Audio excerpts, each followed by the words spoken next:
This channel does not promote any violent, harmful, or illegal activities. All content provided by this channel is meant for an educational purpose only. হটস্পটে আপনারা দেখছিলেন যেই বিষয়টা আমরা spot করেছি, যে আশঙ্কা, সেটা বাংলাদেশ থেকেও কিন্তু বেশ কিছু পরিস্থিতি এসছে এবং সেই বাংলাদেশে প্রাণের ঝুঁকি নিয়ে জেলবন্দি চিন্ময় প্রভু তার মুক্তির জন্য কট্টরপন্থীদের বিরুদ্ধে লড়াই করতে হচ্ছে। সন্ন্যাসীর জন্য লড়ছেন যে আইনজীবী রবীন্দ্র ঘোষ, তাকে নির্ভীক আইনজীবী রবীন্দ্র ঘোষকে সংবর্ধনা আজ বেলডাঙ্গা ভারত সেবাশ্রম সংঘের প্রধান কার্তিক মহারাজের। তিনি চিকিৎসার জন্য এসেছেন এদেশে। সঙ্গে ছিলেন বিজেপি নেতা অর্জুন সিং, ছিলেন কৌস্তুভ বাগচিরাও।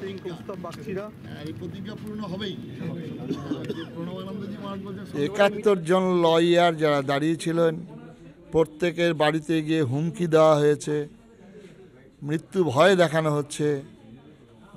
একজন মার খেয়ে আইসিইউতে ভর্তি হয়ে রয়েছে। সুতরাং এই পরিস্থিতিতে উনি যে লড়াই করছেন তার জন্য ওনাকে অশেষ অশেষ ধন্যবাদ। আমরা প্রধানমন্ত্রীকে জানিয়েছি, স্বরাষ্ট্র দপ্তরকে জানিয়েছি, বাংলাদেশ হাই কমিশনারকে জানিয়েছি। আমরা অপেক্ষা করছি পৃথিবীর সবথেকে শক্তিধর রাষ্ট্র, সেই রাষ্ট্রের যখন শপথ গ্রহণ করবেন তারপরে হয়তো মানচিত্রটা অনেকটাই পাল্টে যেতে পারে, সেইটাই স্বপ্ন রয়েছে।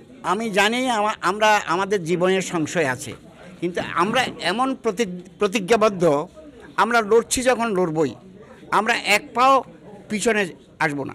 আমাদের চিন্তা হলো প্রথম চিন্ময় কৃষ্ণ ব্রহ্মচারীকে আমাদের রিলিজ করতে হবে। উনি যদি ওখানে বিচার না পায় তাহলে হাইকোর্টে যাব, হাইকোর্ট না হলে সুপ্রিম কোর্টে যাব। আমাদের এইরকম প্রতিবন্ধকতা দূর করে এই ভারত সরকার আমাদেরকে আশা করবেন আমাদের যাতে বিশেষ করে সকল সংখ্যালঘু সম্প্রদায় ভালো থাকে।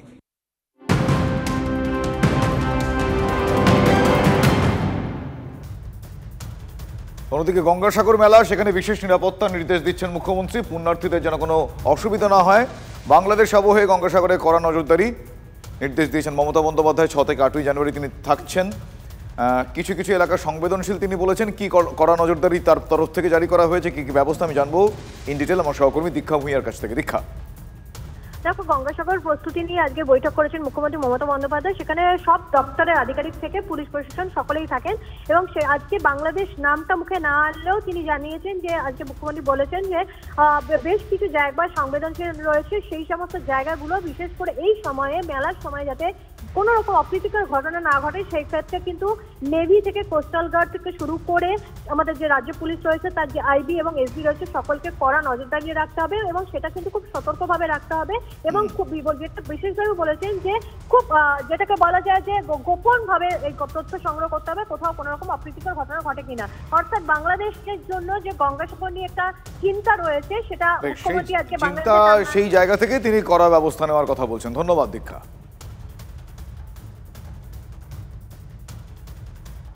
যতক্ষণ পর্যন্ত আমি ক্লিয়ারেন্স না দেবো পুলিশ কিন্তু উইথড্র করবে না। অনেককে আমি দায়িত্ব দিয়ে দেখেছি, তারা কিন্তু তীর্থ পুণ্য স্নান হয়ে গেলেই সব চলে আসে, এটা কিন্তু আসা যাবে না। 12,000-এর বেশি পুলিশ এর জন্য ডিপ্লয় করা হয়েছে, অন্যান্য ভলেন্টিয়ার ছাড়াও। এবারটা আমি আর আলোচনা করছি না এখানে, আপনারা জানেন কিছুটা জায়গা ভালনারেবল আছে, সুতরাং we must watch specially the navy, the coastal guard, the port and our police, IB, SB all together to keep vigilance so that nothing unfortunate can happen. We have to be very careful, very quietly.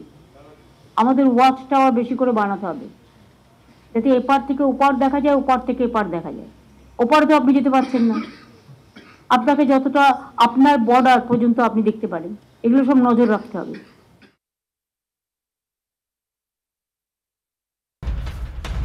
আলিপুরদুয়ারের যৌনপল্লীতে গুলি চলে একজনের মৃত্যু হয়েছে, জখম হয়েছেন এক ব্যক্তি। 13 নম্বর ওয়ার্ডে গুলির চলায় ব্যাপক চাঞ্চল্য। আর কি জানা যাচ্ছে আমি জানবো আমার সহকর্মী সুজিতের কাছ থেকে। সুজিত, শুভদীপ, আধ ঘন্টা আগে আলিপুরদুয়ার পুরসভার 13 নম্বর ওয়ার্ডের যৌনপল্লীতে এক যুবক কি এক মহিলার সঙ্গে কথা বলে তাদের মধ্যে একটা গন্ডগোল বাধে। স্বাভাবিকভাবেই ওই যুবক গুলি চালায়, ঘটনাস্থলে ওই মহিলার মৃত্যু হয়। পাশাপাশি তিনি যখন পালিয়ে যাচ্ছিলেন ওই যুবক তখন সে বুঝতে পারে যে বিষয়টি নিয়ে গন্ডগোল হতে পারে, তখন নিজেই হাতেই নিজেকে গুলি চালিয়ে ও আত্মহত্যা করার চেষ্টা করে। পাশাপাশি আরেকজনের গুলি লেগেছে। স্বাভাবিকভাবে দুজন যুবককে কি পুলিশ এখনো আটক বা গ্রেফতার করতে পেরেছে? হ্যাঁ, ওই যুবক এখন আলিপুরদুয়ার জেলা হাসপাতালে রয়েছে, পুলিশ তাকে গ্রেফতার করেছে।